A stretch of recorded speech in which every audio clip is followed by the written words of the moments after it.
Hello my dear student. बीते कुछ दिनों से मैं यूट्यूब पर वीडियो नहीं बना रहा हूँ और क्लासेस भी नहीं चल रहे हैं। और मैथ्स का बहुत सारे जो क्वेश्चन हैं, चाहे क्लास 10th का हो गया, चाहे क्लास 7 का हो गया, चाहे कोई भी कॉम्पिटेटिव एग्जाम का क्वेश्चन मैं यूट्यूब पर डिस्कस भी नहीं कर पा रहा हूँ, क्योंकि मैं एक संस्था से जुड़ गया हूँ। और आप जानते हैं कि एक प्राइवेट टीचर को टाइम मैनेज करना काफ़ी मुश्किल होता है। तो जब मैं संस्था से नहीं जुड़ा था, यानी स्कूल से नहीं जुड़ा था, तो मैं लगातार आपका क्लासेस ले रहा था और लगातार आपका वीडियो अपलोड कर रहा था, रिकॉर्डेड वीडियो। लेकिन मैं अब कोशिश करूंगा, अब क्योंकि न्यू सेशन जल्द ही स्टार्ट होने वाले हैं, तो अप्रैल से मैं कोशिश करूंगा कि जितने भी क्लासेस हैं उसके मैथ्स और का पूरा बेसिक क्या कराएं, क्लियर कराएं। और हम लोग कोशिश करेंगे जितना भी मैंने बताया था कि पूरा का पूरा फुली एनसीईआरटी हम लोग पढ़ेंगे। और आप चाहे उसके अलावा कोई साइड बुक है तो जो आप लेना चाहते हैं तो ले लीजिएगा, और उससे हम क्वेश्चन का डिस्कशन करेंगे और समझेंगे। तो आप देखिए, अभी रेलवे का एग्जाम होने वाले हैं, तो आरआरबी एनटीपीसी का मैथ्स का जो पेपर है उसमें 30 क्वेश्चन का सेट रहते हैं। तो एक बहुत ही बेहतरीन क्वेश्चन मैं लेके आया हूं, जो समानांतर श्रेणी यानी अर्थमेटिक प्रोग्रेशंस का एक क्वेश्चन है। आप क्वेश्चन देख रहे होंगे कि इंग्लिश में भी है और हिंदी में भी है, दोनों मीडियम में क्वेश्चन है। क्वेश्चन कह रहा है कि the sum of the first 20 term of an arithmetic progression whose first term is 5 and common difference is 4। Hindi में क्वेश्चन कह रहा है कि एक समानांतर श्रेणी के पहले 20 पदों का योग जिसका पहला पद 5 है और सार्व अंतर 4 है। तो देखिए, इस क्वेश्चन में हम लोग को देखिए क्या करेंगे कि जितने भी रेलवे का जो सेट बनाएंगे, यानी जितने भी मैथ का जो सेट मैं बनवाऊंगा, अब से जितने भी क्लासेस हैं मैं यूट्यूब पे डालना शुरू करूंगा, टाइम मैनेज करूंगा और आपका एक एक क्वेश्चन में पूरा का पूरा कॉन्सेप्ट बताना शुरू करूंगा। तो आइए इसको हम लोग समझते हैं पूरा कॉन्सेप्ट के साथ, और उसके बाद देखेंगे कि कैसे इसको जल्दी सॉल्व करेंगे। क्योंकि सबसे पहले मैथ्स में जो एक क्वेश्चन में आप पूरा का पूरा कॉन्सेप्ट, ज्यादा से ज्यादा कॉन्सेप्ट सीख लीजिएगा तो एग्जाम में काफी ज्यादा हेल्प मिलेगा और जल्दी से जल्दी आप सॉल्व कर लिया। तो ज्यादा से ज्यादा शॉर्ट ट्रिक क्या होता है, नुकसान करता है। तो सबसे पहले कॉन्सेप्ट को समझते हैं। तो देखिए, अर्थमेटिक प्रोग्रेशन क्या होता है, समानांतर श्रेणी क्या होता है, इसका यूज कैसे करते हैं। तो आइए इसका कॉन्सेप्ट हम लोग समझते हैं, उसके बाद क्वेश्चन पे हम लोग आएंगे। सबसे पहले इसका हम लोग कॉन्सेप्ट के बारे में देखते हैं। इसका हम लोग कॉन्सेप्ट को समझते हैं, क्या कहता है इसका कॉन्सेप्ट।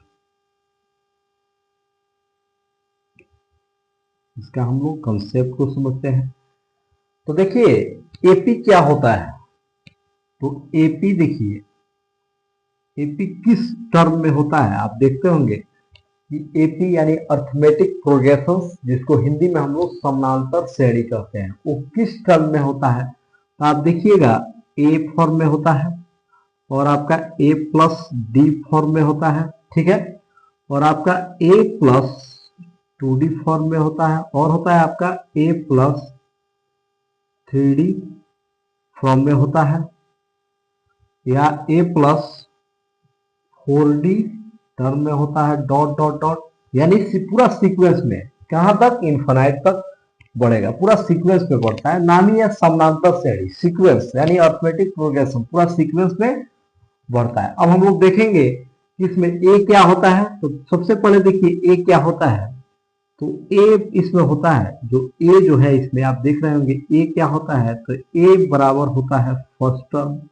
ए को हम लोग क्या कहते हैं, फर्स्ट टर्म कहते हैं, फर्स्ट टर्म। यानी हिंदी में इसको पहला पद कहते हैं। हिंदी में क्या बोलते हैं इसको, पहला पद। हिंदी में इसको पहला पद कहते हैं, पहला पद, पहला पद बोलते हैं हिंदी में, ठीक है। और डी क्या होता है, आप देख रहे होंगे इसमें डी भी है, ए प्लस डी भी है। तो डी क्या होता है, तो डी को हम लोग समझते हैं। तो डी आपका क्या होता है, कॉमन डिफरेंस होता है। डी क्या होता है, कॉमन डिफरेंस होता है, डी जो आपका होता है वो क्या होता है, आपका कॉमन डिफरेंस होता है। तो कॉमन डिफरेंस को हम लोग क्या कहते हैं हिंदी में? हिंदी में इसको हम लोग सार्व अंतर बोलते हैं। हिंदी में इसको हम लोग सार्व अंतर कहते हैं। हिंदी में इसको हम लोग क्या बोलते हैं? सार्व अंतर कहते हैं। ठीक है। अब डी कैसे निकालते हैं? तो डी होता क्या है कि सेकंड टर्म में से फर्स्ट टर्म को घटाते हैं। डी कैसे निकलता है? तो डी बराबर होता है a2 minus a1, a2 minus a1, पहला यानी पहला पद में से दूसरा पद को क्या करते हैं? घटा देते हैं। सॉरी, दूसरा पद में से पहले पद को घटा देते हैं। a2 माइनस a1 मतलब दूसरा पद में से पहले पद को घटा देते हैं। दूसरा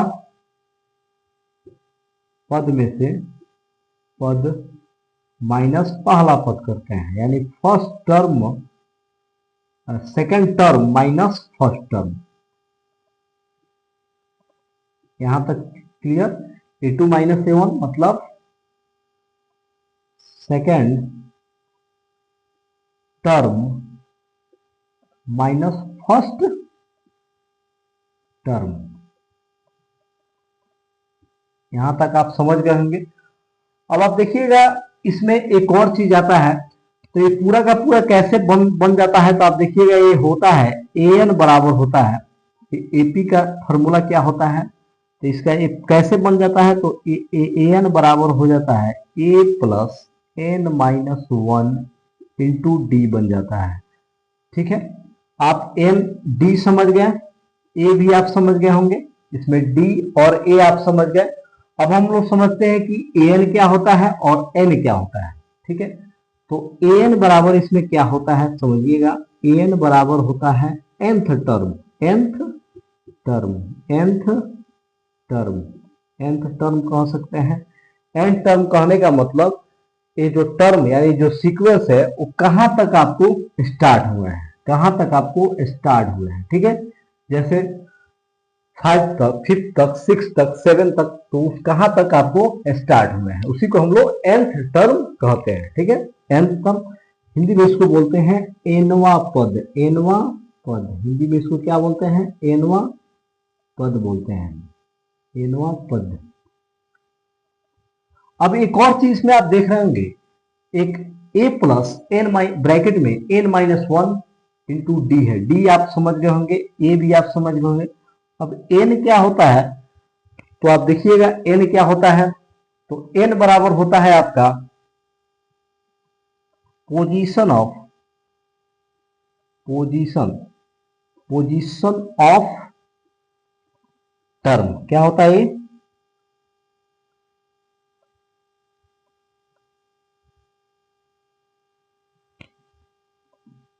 पोजीशन ऑफ टर्म। ये क्या होता है? पोजीशन ऑफ टर्म होता है। क्या होता है? पोजीशन ऑफ टर्म होता है, पोजीशन ऑफ टर्म होता है। यानी एन क्या होता है? पोजीशन बताता है, टर्म का पोजीशन। जैसे टर्म कहां पे है, पोजीशन ऑफ टर्म, टर्म का पोजीशन को बताता है, स्थिति को बतलाता है। पोजीशन मतलब क्या होता है? स्थिति को बताता है। जैसे आपका एक सेकंड फर्स्ट है, फर्स्ट है, सेकंड है, ये आपका थर्ड है। किस पोजीशन पे है? फर्स्ट पे है, सेकंड पे है, ये आपका थर्ड पे है। ये आपका क्या करेगा? पोजीशन को ऑलवेज बताएगा, हमेशा पोजीशन को बताता है, स्थिति को बताता है। आप समझ गए होंगे। तो ये होता है आपका बेसिक। तो ये आपका जब एनवा टर्म निकालना हो तो इसका हम लोग यूज करते हैं, a n equal to a plus n bracket में एन माइनस 1 इंटू डी करते हैं। अब यहाँ क्वेश्चन में कह रहा है दी सम ऑफ। तो एक और इसमें छोटा सा फॉर्मूला यूज हम लोग करते हैं, वो क्या होता है? तो आइए हम उसका हम लोग यूज करते हैं। एक बहुत ही छोटा फॉर्मूला होता है, जैसे इसका यूज करते हैं, आप देखते होंगे इसका यूज करेंगे। सम ऑफ एन टर्म ये आप समझ गए होंगे, पूरा का पूरा डिटेल आप समझ गए कॉन्सेप्ट को। यही होता है एपी अर्थमेटिक प्रोग्रेशन। एक फॉर्मूला होता है इसमें, sum of n term equal to होता है n माइनस टू, उसके बाद ब्रैकेट में 2a plus n minus one into D हो जाता है, n minus one into D हो जाता है।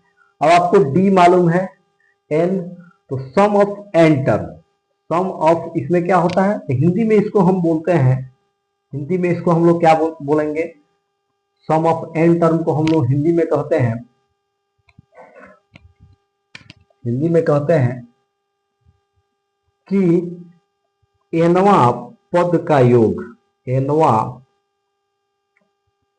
पद का योग, एनवा पद का योग, हिंदी में इसको हम लोग क्या कहेंगे, एनवा पद का योग। तो क्या होता है, n बाई टू, ब्रैकेट में 2a प्लस फिर ब्रैकेट में n minus one into D होता है। तो अब आप देख लिए होंगे, आप पूरा बेसिक समझ लिए होंगे, इस क्वेश्चन में आप पूरा बेसिक समझ लिए होंगे। अब हम लोग क्या करेंगे, तो इसमें आप देखिए क्वेश्चन में कह रहा है सम ऑफ द फर्स्ट टर्म। अब आपको मालूम हो गया होगा कि कौन सा फॉर्मूला का यूज करना है, पूरा का पूरा सम ऑफ एन टर्म, यानी यही फॉर्मूला को लगा के इस क्वेश्चन को हम लोग सॉल्व करेंगे। तो हम लोग क्या इसमें देखना है, हम लोग को देखना है कि इसमें फर्स्ट टर्म क्या है।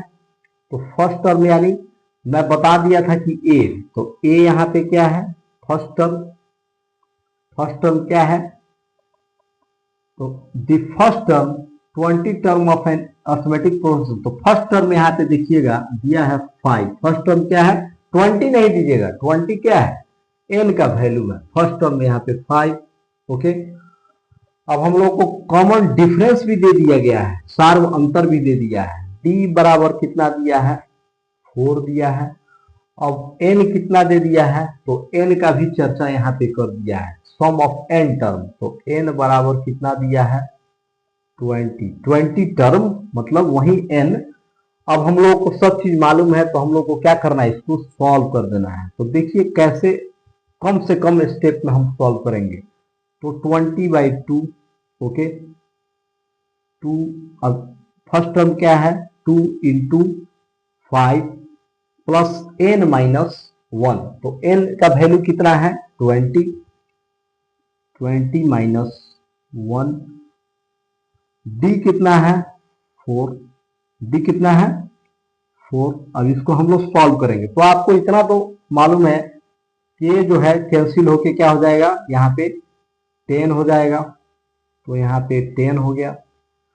एक स्टेप में इसको सॉल्व कीजिए। तो यहाँ पे आप देखिएगा 10 हो रहा है, यहाँ पे क्या हो गया, यहाँ पे आप देख रहे होंगे ये आपका 10 हो गया, ऐसे यहाँ पे ब्रैकेट में 10।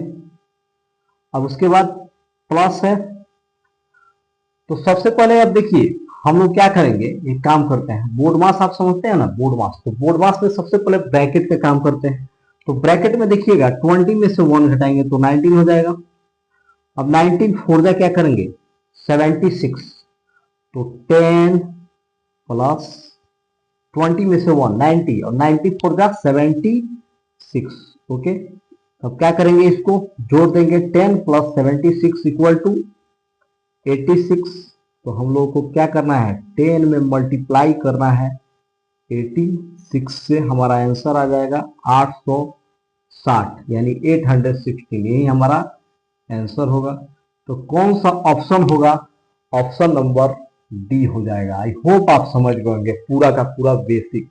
ऐसा ही हम लोग क्वेश्चन को बारीकी से समझेंगे और फिर उसको सॉल्व करेंगे।